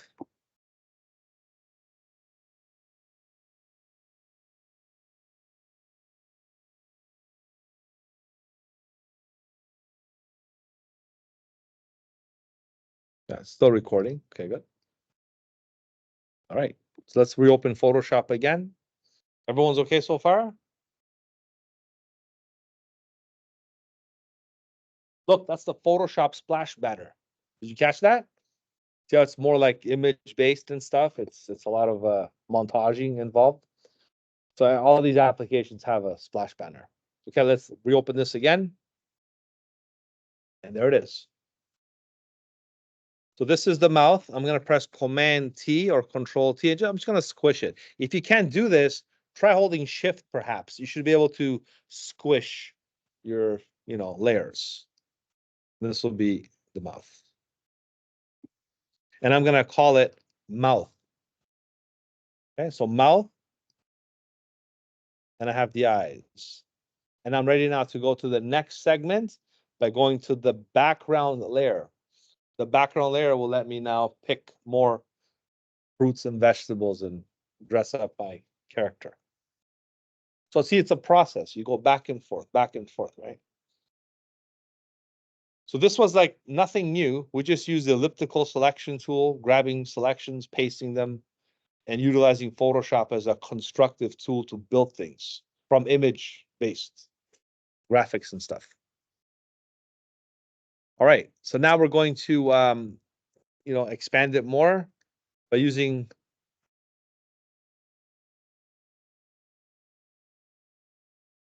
the lasso tool. This one's special, okay? I mean, I could honestly stick with this tool, the one I just showed you, and do the whole thing. I'll be honest with you. I can do this whole thing with one tool, but how's that going to teach you different things, right? I want to show you all the tools. So this is why you make a decision when you work this, when you do stuff on your own, you call the shots. Like, I'm going to do this, I'm going to do that. The more you know, the better. So I'm going to show you everything you need to know. You decide what to do, what not to do. So I'm going to show you that again. This is the lasso or quick selection tool. Now the lasso, I have a mouse here, right?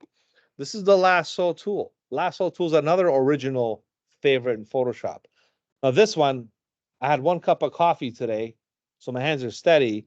So if I go ahead and do this, it's a one-shot deal. You can't mess up. You see this? Try doing this on your trackpad. Look, eyes closed. Okay. Right? So if you do this, right, and eventually you're not going to get it perfect, right? This is your selection. There's no forgiveness, right? You have to do it again and again and again. I'll be here all night trying to get this perfect. But wait, there's a way to do it better. If you switch between the polygonal lasso and the classic lasso, it turns like a little snap thing. So this one acts like this. You can go click, click, click. Look, rest my hand and keep clicking and clicking and clicking and do the whole thing like this. And then join it where I started it. You get a little 0, and that makes it a selection. So that makes it easier to control than just me trying to do a freehand. But see, this comes with a price, because if you like mess up, you're like, oh no, what do I do? How do I escape? Press escape or press Command D to deselect. So now how do we use both together? Now that you know how to use the freehand tool and the polygonal lasso tool, here's what you do. You go with the lasso tool, right? Watch this. You start from here. Always start at the edge. So I'm going to go like this here, nice and easy, all the way here. Look at my other hand. I'm holding the mouse. I'm going to rest my hand. I'm going to hold Option and rest my hand. So I can just rest this hand. I'm holding Option with the other hand. I can just do this and plan my next move. Maybe adjust my mouse pad or something's not working. So I can go here now. And as long as I hold Option or Alt the whole time, I can really nail this down pretty perfect. I can just go like this, right? I can rest my hand again. I'm holding Option. I can even go click, click, click if I want, right? But I'll try to do a freehand the best way I can here. Just try to like keep my hand here like that. So when I get to this part, that's when I'm gonna let go. I'm holding Option the whole time, right? Watch this. I'm gonna go like this: click and click and click and click and click all the way around. This is I'm gonna admit this is like the advanced way of using this tool, so better to learn it now. So watch this now. I'm gonna go all the way around like this here. Rest my hand again. Go click. And technically you can go like this. You can go click, click, click, click if you want, right? Whatever. It's a more geometrical approach with like straight lines and stuff. But if it's like organic shapes, you're gonna literally have to grab them and basically go all the way like this. I'm almost there. I'll go all the way to the end here.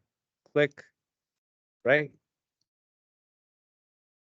And this is very good for more specific shapes.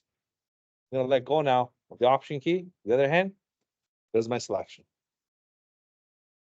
See, this beats the other method. You know why? If you have a bad resolution photo and the pixels are distorted, it won't come out perfect. This way you decide what's perfect, what's not. Your eye determines that. Just like the pen tool in Illustrator. The pen tool is like the ultimate tool. You draw the logos that we did with the pen tool. And by the way, there's a pen tool here too. Okay, so I have the nice selection made on the bow tie pasta thing. I'm in the right layer. I'm gonna press copy and paste or Command J to make this a separate layer. I'm gonna call it bow tie. I'm gonna grab the move tool. Oops, look, wrong tool, right? Press escape, Command D. The move tool is right here, and I'll move this all the way down the bottom.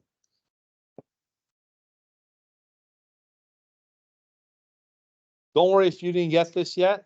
And if you want to keep practicing, you can honestly switch it to this other tool. Remember the one we used earlier, the quick selection tool? It's a lot easier. Let me be honest. Because look, alternatively, it says or quick selection tool. That means if you click here once, it'll just select the whole thing.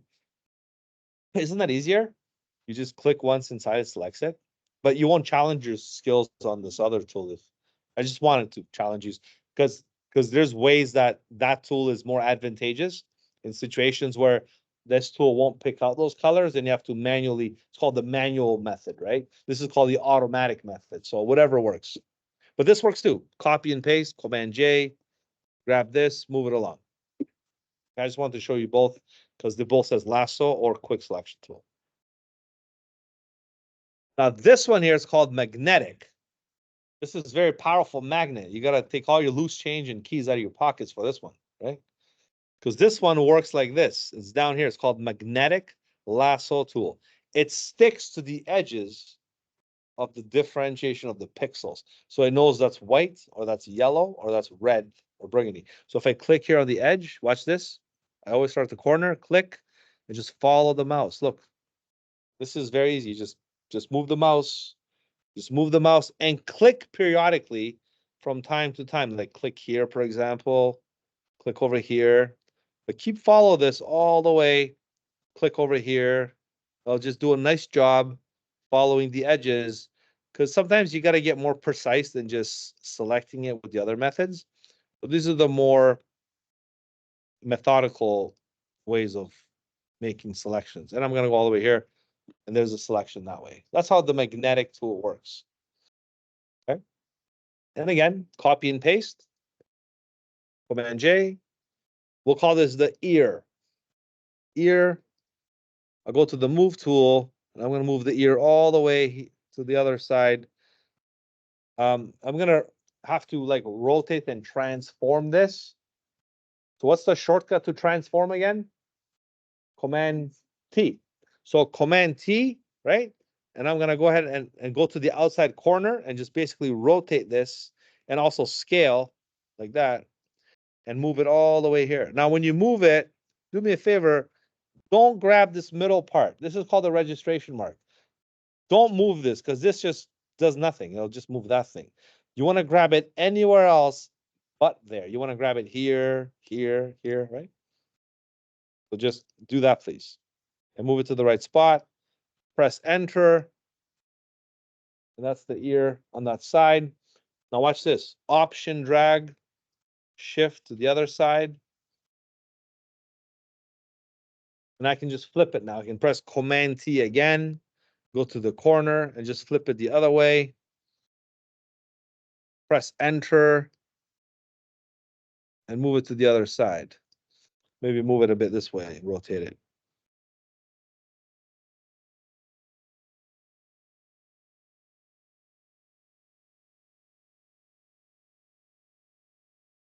But trust me, when you do this, right, this exercise here, your brain will just understand the program better.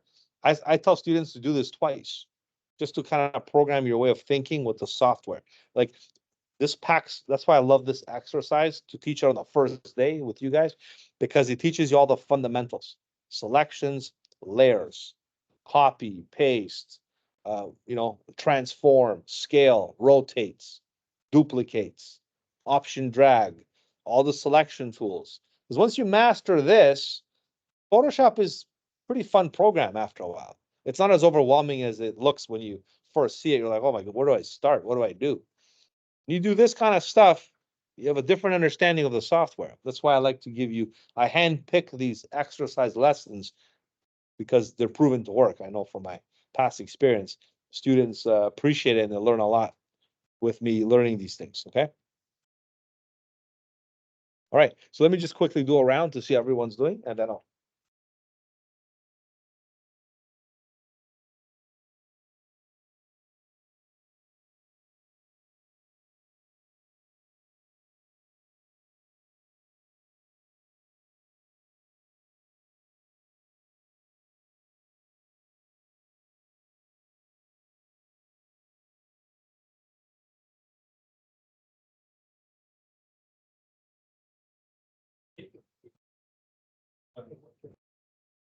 Anyhow, do your best, okay? But I like admiring.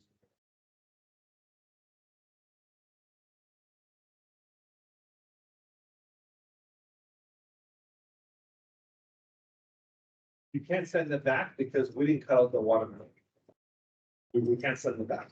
But if you want later, if you want, we can cut out the watermelon and then put your, like, nice observation. Yeah. Okay, so, sorry, what's up?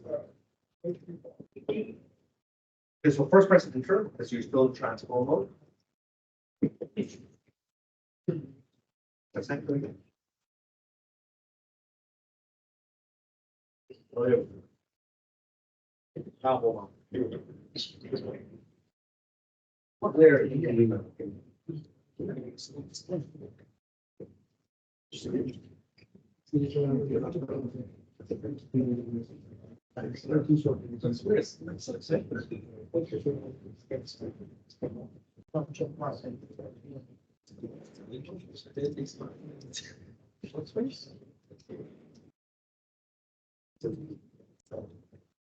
Reset testing.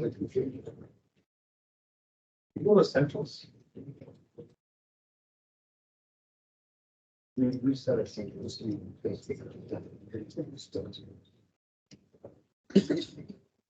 Yeah, kind of what the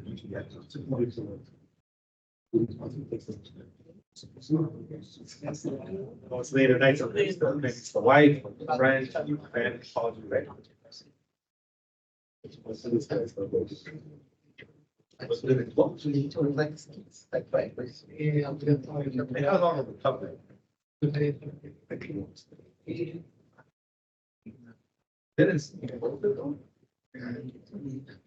We don't want you to do a lot faster. Let's try it again. Window. Workspace. Essentials. Yeah, reset, yeah. Sorry, go back to testing.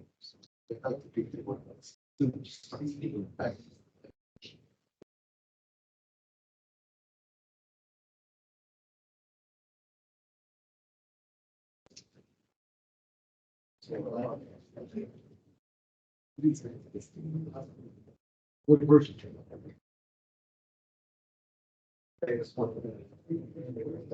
Yeah, okay.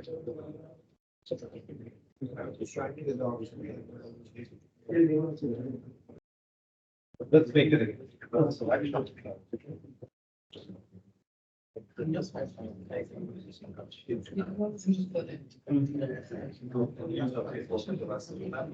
Double click on this here. That's just couple of things.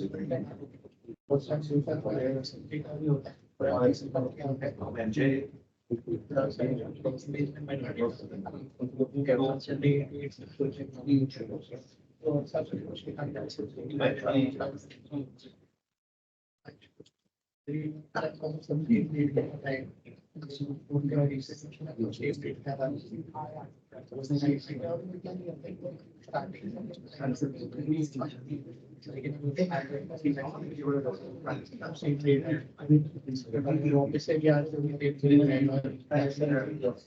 It's just different.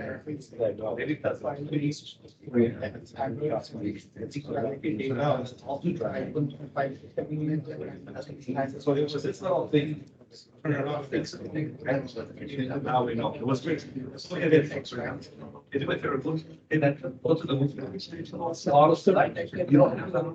fine.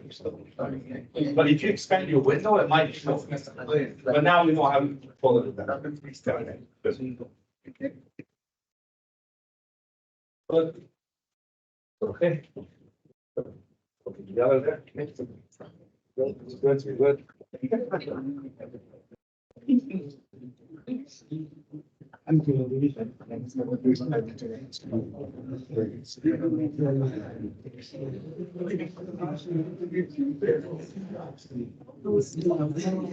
Almost done, right? Let's just, because I'm recording this, I want it to be a straight video. I don't want to cut it into two parts. So let's just go right through, and then we'll have time to relax and take a break and whatever you guys want to do after that, okay? But we're almost done with this exercise. We got a few more things left. So what I need you to do now is, and I like where everyone's at, by the way. So click on the background there. Okay, we got a background there. The next one now is the magic wand. Now this is one of the most original, favorable tools in the program for years and decades. Up until now, it got surpassed with these other methods we're learning. But this is the one here, the magic wand. If you open a version of Photoshop like 10 years old, this tool would have been like right there. By default, it would be like the #1 tool to select, because this one selects like colors like that. Like if you click on the white background, it'll select the white background. If you click on the yellow, it'll select the yellow. If you click on this green and the pepper, it'll select the green. Now I know you're gonna say, well, why don't we just use this tool and just select the whole pepper, right? The problem is it's too much. It'll select this outside here. So the trick is to use the magic wand to have better control.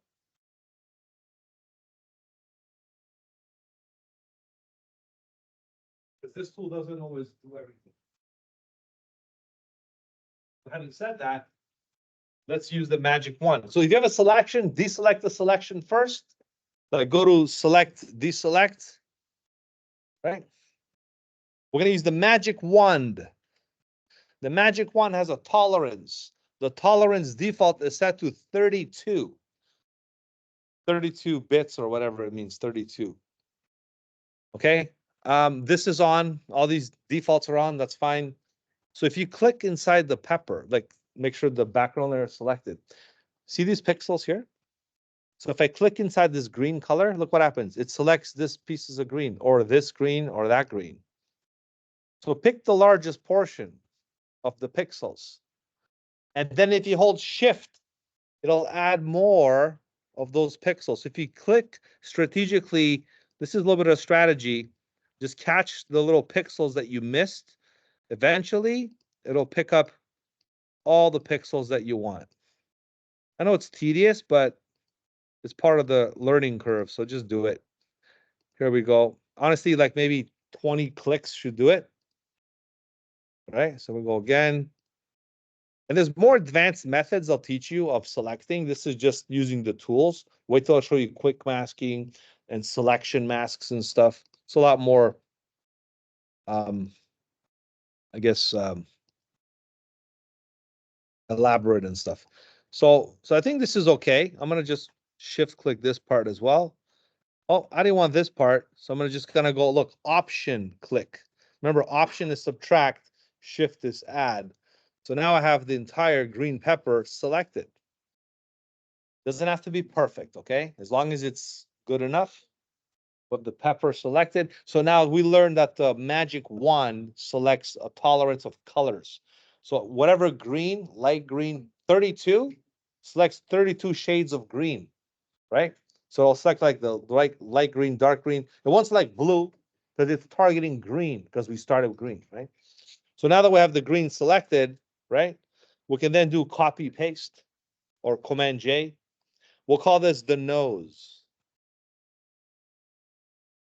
We'll go to the move tool, and we're gonna move the nose right over here. Right? We want to move it on top of everything else. Maybe not the eyes, but we want to move it on top of these parts here. Right?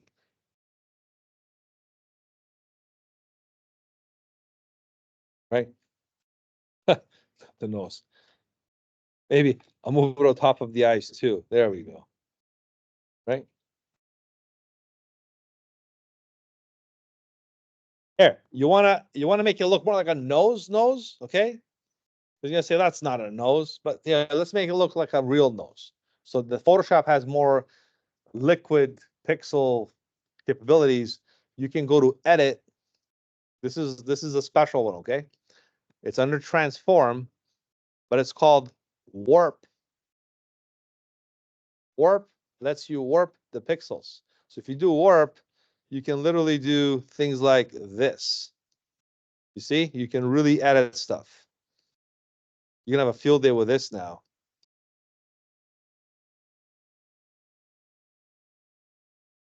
And you look, you have these anchor points, like you remember we did this mesh tool thing in Illustrator, the last class we were here.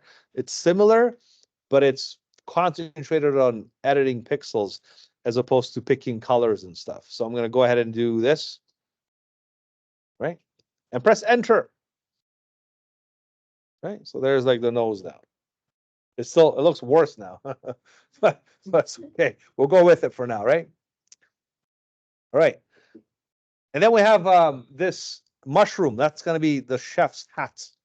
This thing's a chef now. So we're going to go ahead and use, it says quick mask, but I'm going to save quick masking for another lesson. I'm going to use quick selection tool instead, as I demonstrated earlier. See, my goal is to get you familiar with all the basic essentials and intermediate selection tools, which what we're doing right now. So you're using already, look, elliptical, rectangular. We used all the lasso tools. Now we're using the magic wand we used. We used the quick selection tool. Basically, when we're done with this exercise, you're going to use all the tools. So it's right away the first day you've used all the Photoshop selection methods at your disposal. So we got one more to cover. I'll leave the best for last, the object selection tool. But for now, we'll stick with the quick selection tool. Watch this. I'll click on this top part of the mushroom here. I'll make sure I'm in the right layer, background layer. I'll click here once. See how it select that area? I'll click again and again and again. After 3 clicks in this mid-range meaning like this color here, it'll select the entire mushroom. Then I'll just do copy and paste. So that makes another layer. We'll call this the hats.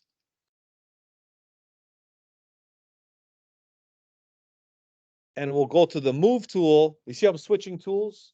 Selection, copy, paste, move tool. And then I move this all the way up here, right? And I'll do Command T. I'll do a nice little tilt on the hat, make it look cool. Maybe I'll squish it a bit, right? Like this. Press enter, right? And that's going to be the hat. And lastly, right, save the best for last, would be this radish thing here. This will conclude all the selection methods in Photoshop, as far as tools are concerned. There's more methods I'll teach you next week and the week after. But as far as the tools and the basic interface and layers, we're covering that on the first day. That's why, thanks to this exercise here.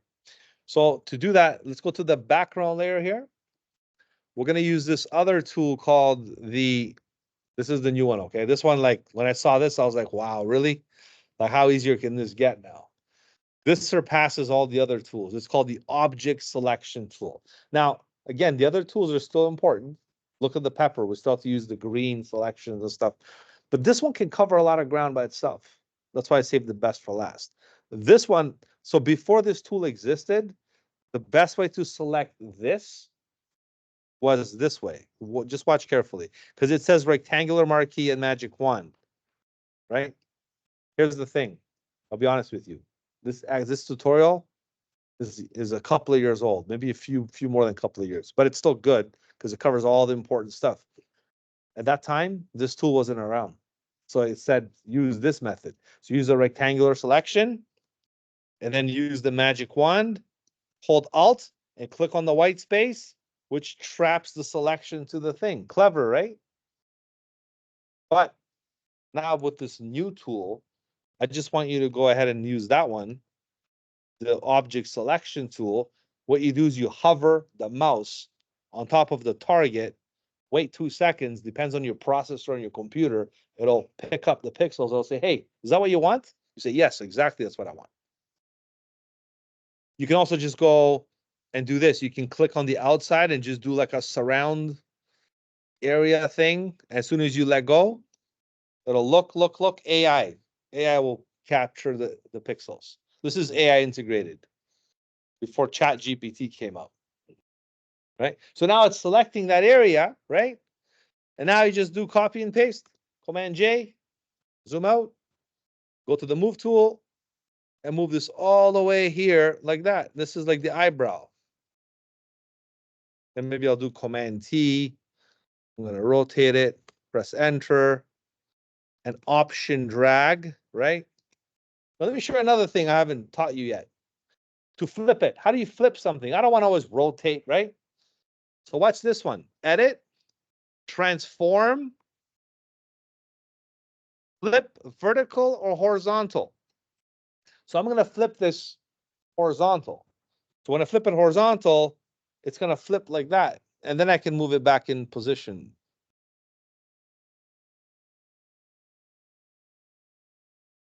And now we can say we're finished with the whole exercise. But wait, there's more. I'm going to, based on this handout here, it says for us to crop. It says for us to crop the actual final piece. So what I'm going to have to do now is basically, we're like at the end here, crop the crop tool. A lot of people use Photoshop just to crop images because it is a powerful cropping feature as well. But do me a favor, save it first. Let's do a file. I'll do a save as because I have the one called begin. This one's going to be called end. So I'm going to go save as. And if you notice the name, it says start. I'll just call this finish. So I have two versions in case you want to practice again and again to better your skills. So I'm going to call this finish. I'll save it as a Photoshop document. You know why? Because all the layers will stay intact. The little abstract thing we did earlier was a PNG. That one didn't have layers. It didn't matter.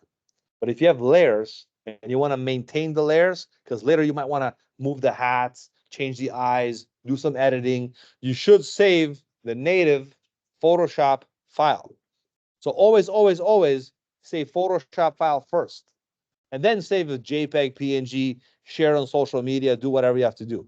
But always for yourself and never give away your Photoshop files. Well, only to me, of course, because you got to hand in projects. But if it's a client you're doing a job for, I don't know. They got to pay first, right? Because then they can take your work and say, bye, later. Take your Photoshop file, right? Right? So you just give them a low-res JPEG, like a really crappy looking JPEG. Say, here, because they can't do nothing with that. They still use it, whatever. I mean, anyways, that's another side of the business, but save it in a Photoshop file, hit save, right? And now we're going to just conclude this by going to the crop tool, C for crop. This is the crop tool. And you're just gonna either draw a selection here, or you can just resize the edges that it's given to you already to crop the area of the target. And then you press enter, right? And this becomes our final finished version of our masterpiece. Then we're gonna go ahead and save it again if you want. File save, right? But somebody asked me earlier in the back, sorry, what's your name again? Huh? Manish asked me, how do you put the ears behind the melon? Because he's right. Look, if you look here, we kind of did a sloppy job on the ears. How do you put them behind the melon? What do you do? And I'll show you a lot of covers, like magazine covers, and a lot of typography, they purposely put, I don't know if you've seen this now, movies, posters and stuff. They purposely put like the letters in front of the face or the face in front of the letters. It's artistic design. Whereas you can do the same thing with this trick. So how would I put the ears behind the watermelon head? So the most simplistic way of doing it is to basically select the background layer, right? And just get rid of the white background, right?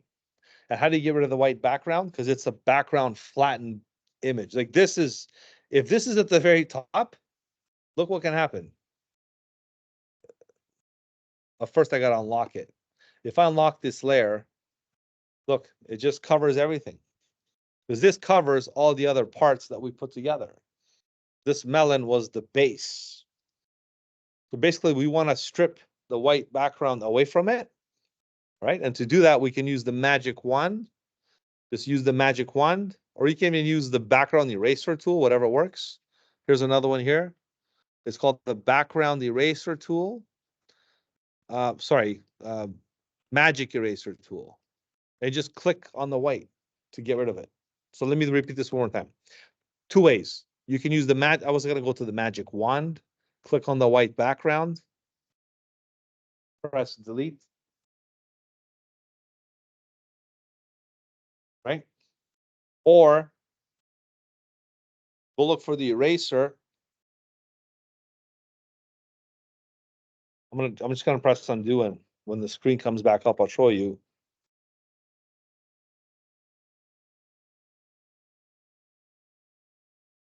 Okay, so again, you can use the magic wand, click on the white, delete, or just use this automatic tool called, it's called the magic eraser tool. This works on backgrounds, layers, anything. You click on whatever color you want. Look, even the green, it'll take out the green, but you want to do the white background. It takes off the white background. And then you want to reposition this lemon, or let's call it the head, right? All the way to the bottom, just drag it, right?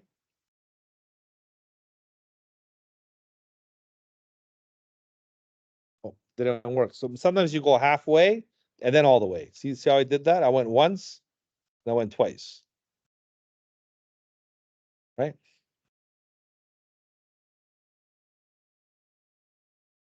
Yeah, it's open.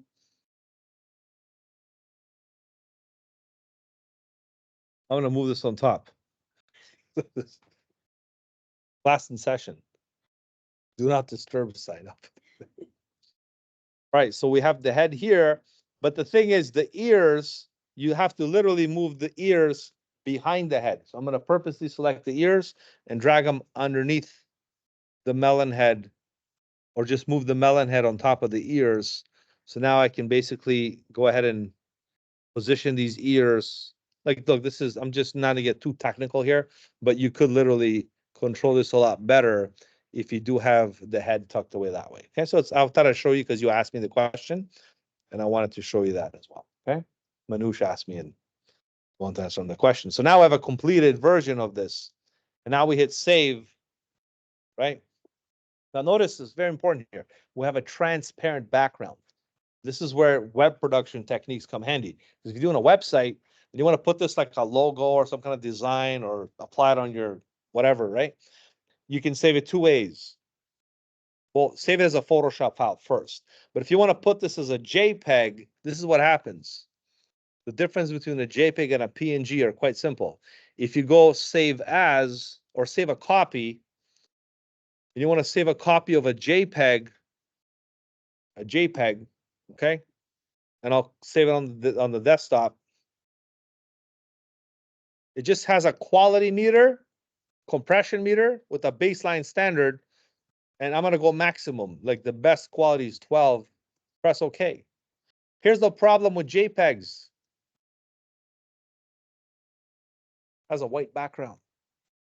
A lot of logos you get online have a white background, unless you look for a PNG with a transparent background. So if you want to produce a transparent design of an image of some sort, you should save it as a PNG, especially for websites. So what you want to do in this case is, hey, I want a transparent design on top of I'm doing a header or some kind of design on a website. I'm going to do save a copy, okay? And from here, I'm going to do what's called a PNG, Portable Network Graphic. That's what PNG stands for. You know what JPEG stands for? What does JPEG stand for? Not that it matters, but what does it mean? Joint Photographic Export Group. Very good. They're the people that made the compression exist for that format. So that's what JPEG. So if you do JPEG, PNG in this case, the PNG will give you a transparency option. So if you go to the desktop, save, large file, okay. Here's a PNG, here's a JPEG. See, big difference. And it's nice and smooth because it's 24-bit, nice and smooth. So this can overlay on top of graphics on a website, on an app, on any production that you're doing, whether it's for web or video use, you can use a PNG for your thing. All right. Well, you know what? I like the outcome so far. I think we had a good start to Photoshop tonight, so that's good. It's almost 9 o'clock, so we're done for the straight lesson recording. I'm going to stop now, and that's it for tonight, okay? So I'm going to stop the video, and before I wrap it up, let me just mention one more thing for next week, and then we'll stop the recording. So I'm going to introduce to you the Facebook ad assignment. So what I need you to do is basically look at some ads out there. I'm sure you have Facebook or whatever, and look at some of the ideas that you want to create a Facebook ad. Okay, so your job will be to make an ad in Photoshop. Strictly, want to use Illustrator a bit? You can for like logos and stuff. But you're going to bring it eventually in Photoshop and create a Facebook ad out of that. Okay, so it says here, for this assignment, you'll be designing a social media ad that will be featured on Facebook and Instagram. A lot of the businesses take on these channels to boost their brand or product awareness. You don't have to be an expert to start advertising. How many times you watch these YouTube videos and these guys are like, you want to make millions of dollars and make Facebook ads and blah, blah, blah. Well, guess what? They have these other tools. You're gonna do way better stuff than these guys in Photoshop, than these other tools that they have. So you can make your own Facebook ads right now. You don't have to depend on these guys trying to tell you how to get rich using their systems and stuff. You can create your own Facebook ads. So this is how you do it. You're going to learn the skills here using Photoshop. Okay. Let me just click on this. What's the details here? Another way to catch these assignments, guys, is if you go to the gradebook, okay? And if you click on the Facebook ad assignments,